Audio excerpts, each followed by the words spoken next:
Before we begin to look at your work, Yes. I want to measure your political temperature. Okay. You sent me a message Yes, I did.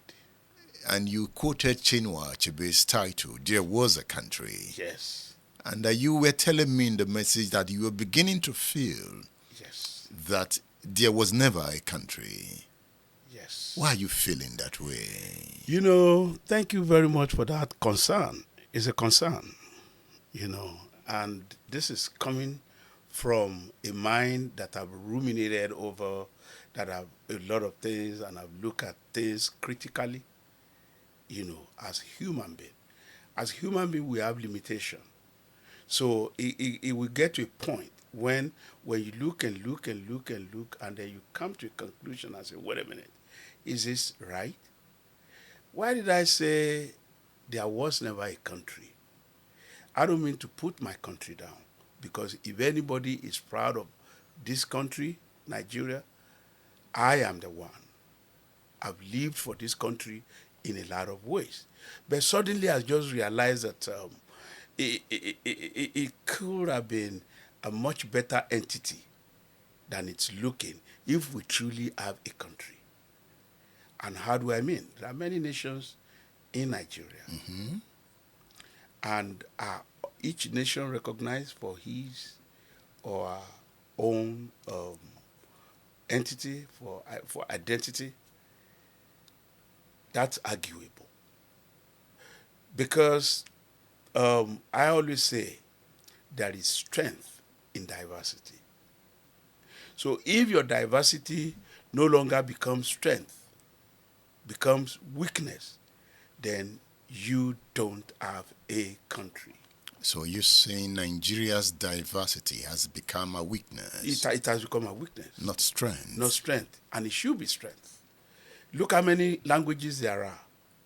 That means the number of languages will determine, if you like, the number of cuisine you have, the style of dressing you have, the kind of culture that you project. But all of those are supposed to be wealth for us. You go in the street of America, and then you look to your right, you see one ethnic restaurant. Could be Pakistani. You look to your left, you see African restaurant. You look again, you see Chinese food. You look that way, you see German culture. Man, that's strength. Because a lot of people come from all over the world to come and experience that. If you're on the street of New York on Broadway, I can guarantee you 90% of the people on those streets are foreigners, obnobbing with the locals. All right? Because they are coming here to come and experience things that ordinarily they may not see in their country. And that's part of why tourism thrives in America. And wherever it is you see tourism thriving, it means there is accommodation to embrace each and everyone's culture, ways of life, and so on and so forth. So it's an example of good management of Good diversity. management of diversity. And Nigeria does not have that. We don't. And if we had been smart enough, we would have seen that all these things are all around us. But we just need to be able to harness it. We just need to garner it and make sure that we put all of this in focus, and it becomes wealth for us. But artists like you have the responsibility to express this diversity in a way that lifts the minds of the people towards understanding themselves. You see, there's a limit to how much you can do as an individual. So with my little, in my little way, I'm contributing my own quota. But does everybody have the same mind that you have? One is saying lift it up, the other one is saying pull it down. Look, I met one guy in Washington, D.C. he happened to be the minister, one of the ministers in Jerry Rawlings' government. And then I said, wait a minute, you guys are now saying Jerry Rawlings should get out of office. Jerry Rawlings should go. He has spent enough. I said, look, if Jerry Rawlings goes today, how are you going to maintain that which Jerry Rawlings created? Without Jerry, that country would have still been in shambles. You know how he answered me?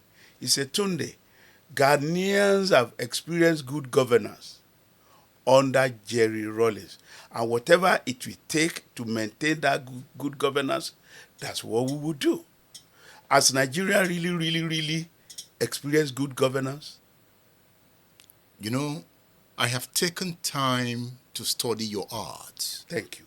I have visited your gallery. Yes. I have studied your works. Yes. In your work, I see hope. I see expression of the African beauty. Thank you. But the Tunde Odunlade before me now, I can see hopelessness about the condition of the Nigerian state. Why is that? Because every time you make effort to do something, and then that which you have done is not seen to be yielding the desired result, then you begin to wonder, what is it that is going on? Frustration begins to set in. And then you begin to ask questions. Why is ABC turning to XYZ this way? And then you now see that majority of the people around you, they don't see what you see. Then trouble looms. Do you see trouble looming? I see trouble looming if something is not done to ensure that this country belongs to every one of us. But a Yoruba man is in charge now. Do you still have that sentiment? Look, it doesn't matter to me who's in charge. What matters to me is, what are you offering? We had all the hope in this world that Buhari regime. I went to the U.S. Congress to go argue for Nigeria. And I was there singing the praise of Buhari's, regime at the beginning, ab initio. This was precisely, I was at the U.S. Congress, April 14, 2016, saying that Nigeria under Buhari is going to be greater. Was it greater 8 years after? Was it?